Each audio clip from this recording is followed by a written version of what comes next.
my beautiful friends. I'm your host, Leah Rolling. And I'm Carrie Kenzie. Welcome to Shift Happens. Discover the leader within. This podcast is designed to disrupt the way you live, lead, and love.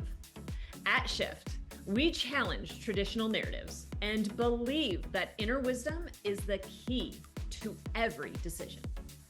Are you ready to explore a new paradigm of both living and leading?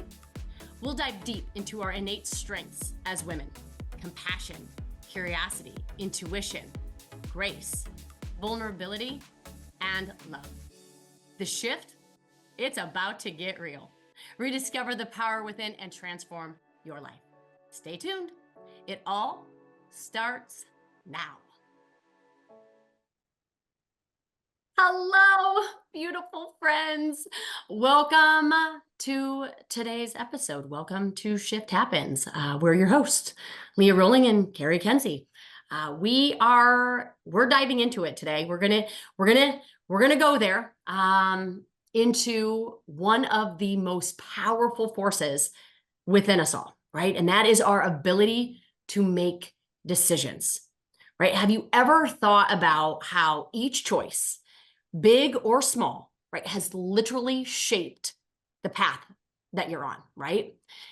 Today, we're going to uncover how decisions just aren't some routine that we do, but they're the superpower, really, that can steer you into your destiny, truly. And we're going to help you rethink your approach. We're going to help you break free from the limitations that we think have caused us, have created us from either having many options or no options.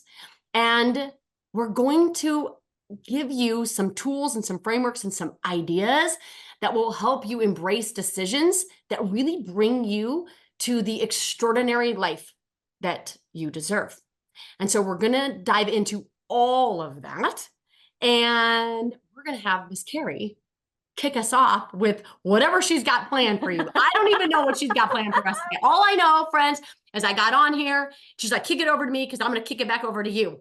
I'm like, oh, geez, right? Like, it's the best way to do a podcast. You know what I love, Leah? I love when we get on and we haven't had time to like really dive into this topic. I mean, but you threw the topic over to me earlier this week. You're like, how about this? And I was like, oh, if that's not perfectly timed. And yes, that is our topic this week. And then we both come on and you're like, I'm like, oh my, we're so aligned in this. Like superpower is written down on my piece of paper and decision. And yeah, like this is going to be incredible. So here's where I thought we should start, because you and I always step into these conversations with vulnerability, because as the leaders that we all are, that is really what we get to do, is to step into it vulnerably so other people can see, can learn, can glean, and really be able to take what it is that we bring forward and apply it within their own reality, within their own lives, right? Mm-hmm. So my question for you to kind of get started here is, what is the one decision that, if you look back, you made that changed everything for you? I mean, it's such a great question. And I think, and I know what it is, but I want to put a precursor on there. There's been a lot of decisions that I've made, and I didn't have a lot of options, like conscious options. I generally, when we make decisions, we have like two. It's either this one or this one, right? And we make decisions on the ones that, there's least amount of resistance, right? There's limited chances to fail, right? And so we make these decisions, or we make these decisions based on like what our caretakers or our parents or our coaches, like they give you options, right? And you're like, oh, and we borrow and inherit their options to take. But the one decision that I made was the decision when my mom passed, to stop working for corporate, to stop using the excuse that, I don't love what I do, but I love what it enables me to do, that whole nonsense, and really step into what it is that I love to do, and that is coaching. And so that is probably the biggest decision that I've made that has transformed the way that I live my life today. When you made that decision, what led to that decision? And how did you bring yourself into making that decision?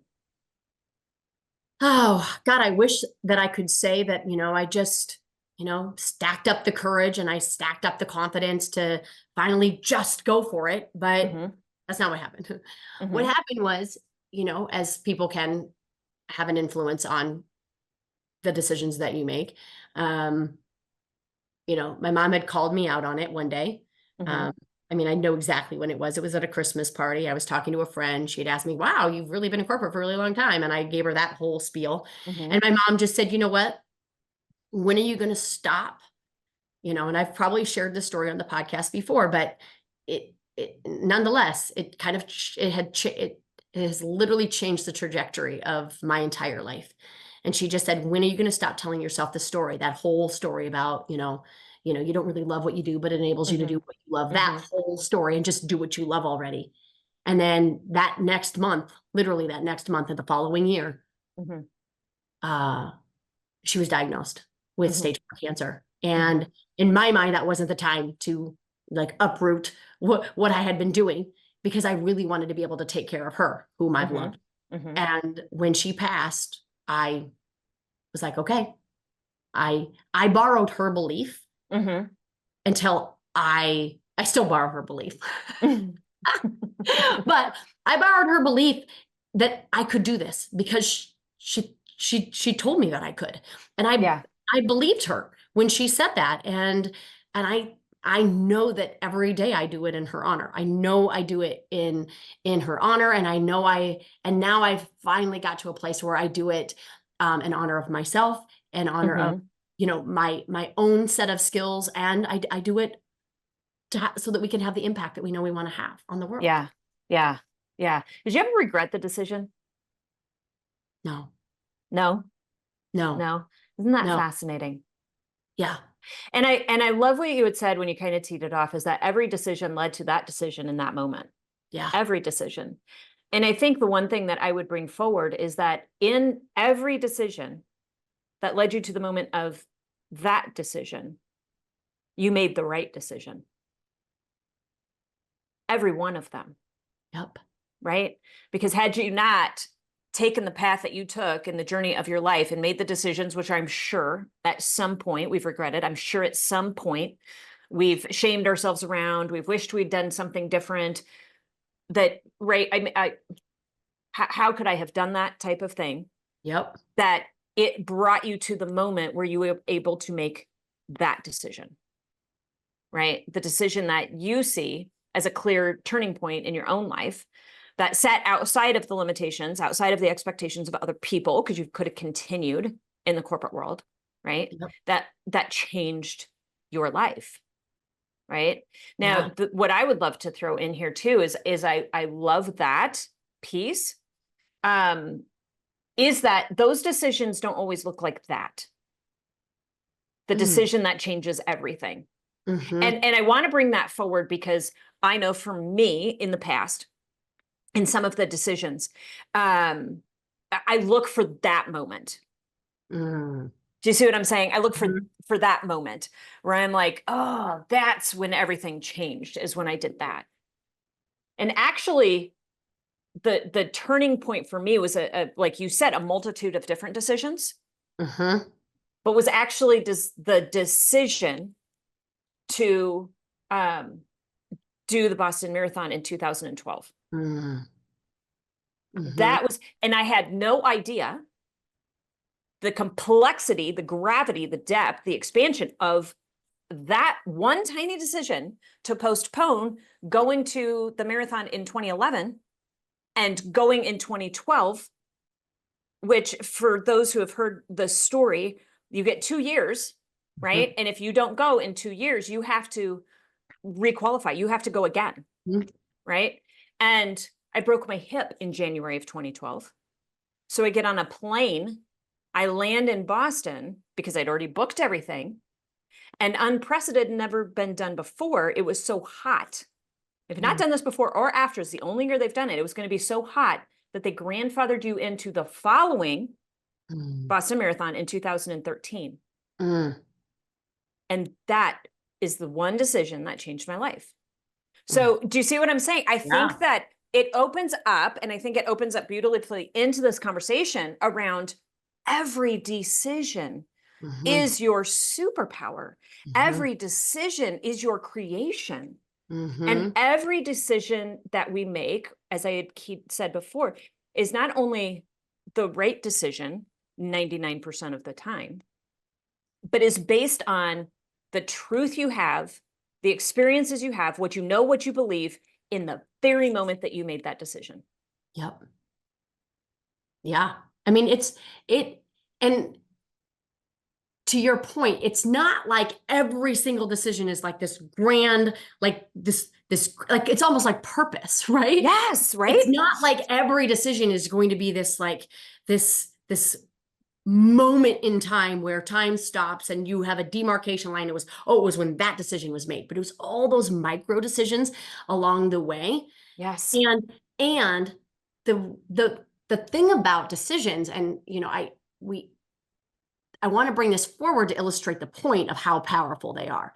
If you think about some of the decisions that you've made in your life, there's probably only like 5, maybe 10 tops that are these type of decisions. Like, these are like game-changing decisions, like, maybe where you went to college, or maybe whether or not you got married, or whether or not you stayed married, or whether or not you had kids, and whether you had 1 or 3 or 4 or 5, and where do you live, and what occupation you chose. Like, all of these decisions, right? Those are kind of the biggest ones.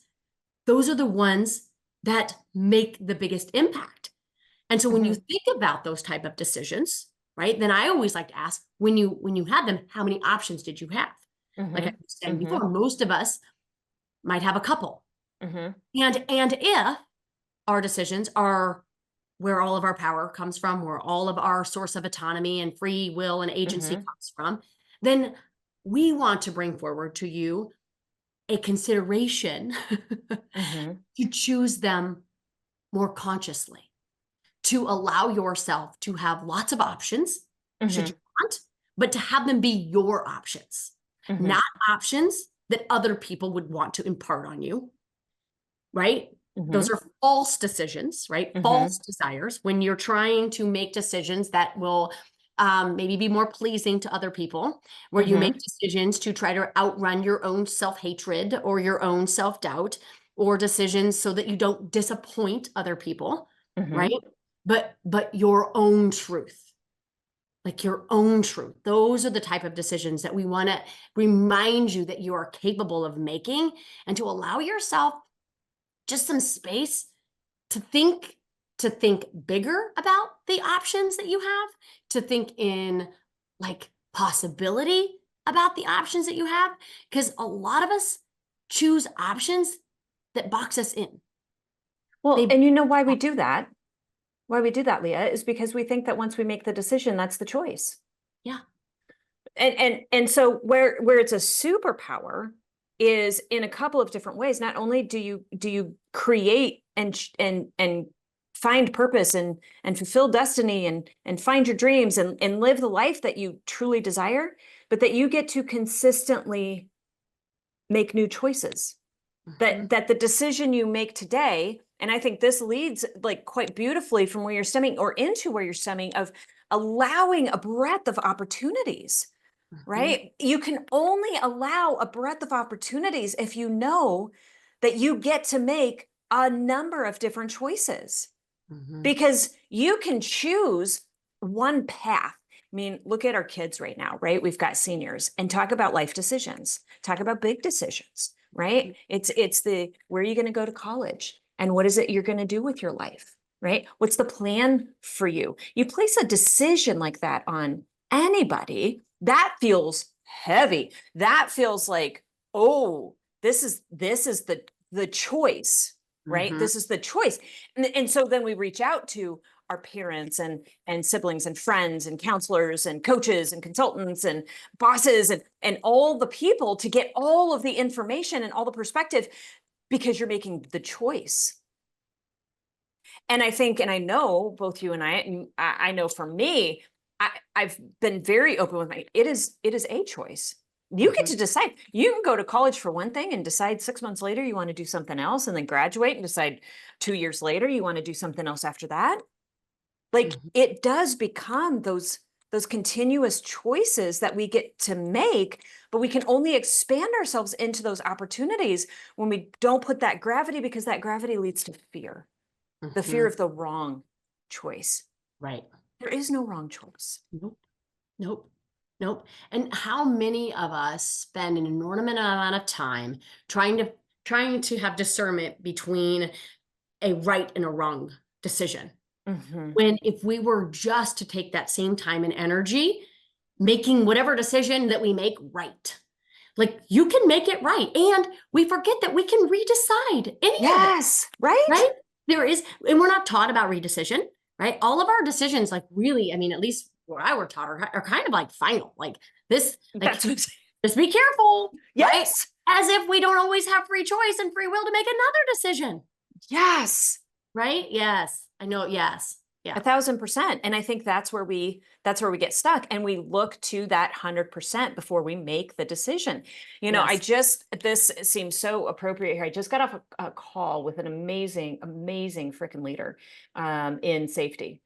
Somebody who has completely changed the helicopter industry from a safety Mm, perspective. Somebody who worked on the tower at Heathrow and the controllers that, I mean, just seeped in that kind of world. mhm, And so you can imagine the decisions that are made. We're talking life or death. We're talking midair collisions. We're talking, you know what I mean? Safety issues. And she mhm, said to me this, and so I want our leaders to really understand and kind of pull this home. And I was like, I cannot wait to share this with Leah. So here we go. She said, she goes, I can say, because you're going to love the way she did this. She says, I can step in with an idea that I am 95% sure of. mhm, I am like it is a brilliant idea. It's brilliant. And I can walk in and I can take it to the team, right? And I can share it with the team, and it is 95% brilliance. And I share it with the team, and they get it like 50%. They're on board about 50%, right? So that leaves the equation with a pretty small percentage of that 95%. This is a brilliant idea coming to fruition. mhm, Or the team can come to me and they've got an idea that I see as being 70%. I'm at 95%, okay? And they're at 70%, but they're 100% in. They're 100% in because it was their idea. mhm, So I allow that decision, because that 70% at 100% is a mhm, hell of a lot better than my 95%. Do you mhm. see what I'm saying? So Yes. it's just that we don't have to be here. We don't have to be at 95% brilliance to step forward. What if it's 70%? I'm Mm, sure of it, but I'm 100% convicted in making it happen. yes. Yes. It all goes back to the saying, and I don't know who to give this credit to, but they say, I don't need to believe in what you believe in, Mm. right? I just need to believe that you believe in it, right? Yes. So back to the team, like I don't need you to believe in what I believe in. And if you don't believe in it, then it doesn't matter. It doesn't matter if I'm at 100% belief. If I can't get you on board and I can't get you to support my 100% belief, it's probably not going to go anywhere, Yeah. right? But if you believe 100% and you're 70%, that's like just by simple math, you've got 100% times zero, Uh-huh. right? Right. Or you've got 70% times 100% all day long. That math works. Right. So All day you long, look at that that math works. even in your Yeah. own decisions. Yes. You do not have to be, right? And I've said this to be, it does not have to be the most comfortable decision. And comfortable decisions are usually the 100% decisions, right? Mhm. Comfortable decisions are the ones that I know I'm going to make and it's going to end out perfectly. You Mhm. just have to be confident. Mhm. You just have to be confident Yeah. because that confidence is what's going to carry you through. But Leah, Yeah. how do we get to that confidence? Well, I mean, I think it goes to your point. Like we have been conditioned to believe and to set, like, well, I'll just call it smart goals. We've talked about this on the podcast Mm, before, right? Like and again, I'm all about having them. I have them in my life. Carrie has them in her life. Like, and for me, they're just task lists, right? They're just, they're just little checklists because they're riddled and realistic. mhm, Like, it's part of the definition of a smart goal is they're realistic. And the problem with realistic means that I've done them before. So there's a mhm, level of certainty, there's a level of comfort. mhm, And the problem with smart goals is it doesn't invite you to consider a different way to think. It doesn't invite you to consider a different way to show up in the world. It doesn't invite you to consider a different growth plan for yourself. I don't know. You just rinse and repeat. Just do what you did last year, just a little bit better, mhm, right? And mhm. I don't know, but the leaders that we get to work with aren't interested in a slight improvement, like No.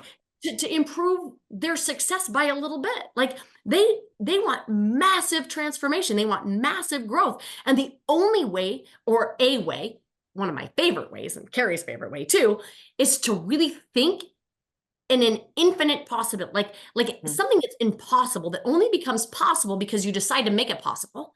mhm, And then we go for it and we just see, won't this be fun to see what we're capable of? It's not even so much in the actual achieving of whatever decision that we make, mhm. goal. It's, wouldn't it be fun to see what we could, what we're capable of? Like, who Yeah. do we have to become in order, right, to be the person that we already are? Otherwise, that want wouldn't have ever been a want. So Yeah. that's first, right? To be able to step into a bigger potential for ourselves based on our capacity to go for it. Like, Mhm. wouldn't that be fun?